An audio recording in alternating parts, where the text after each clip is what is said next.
মাঝ রাস্তায় আসা বাস গেছে নষ্ট হইয়া।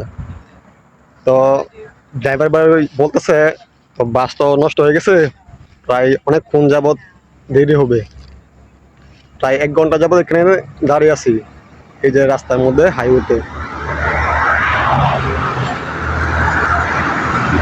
এই হচ্ছে মালয়েশিয়াতে, মালয়েশিয়া পাহাং আর রাওবের মধ্যে।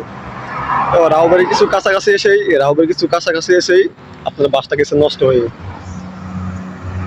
তো এখন ড্রাইভার বলতেছে যারা নাকি প্রস্তাব করবো তারা তাড়াতাড়ি নেমে বাস থেকে আগে জন্য প্রস্তাব করে নেয়। তো এখানে তো পুরুষ মানুষ বেশি, তো আমরা পুরুষ আছি বেশি, তো আমরা পুরুষটা নিয়ে এখানে যেখানে পারি এখানে দাঁড়িয়ে প্রস্তাব করবো, তো মহিলারা করবে কি?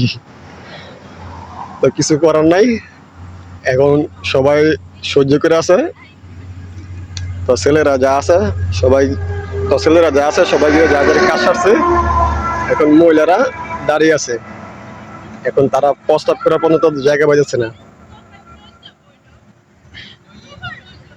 এই যে কি অবস্থা দেখুন।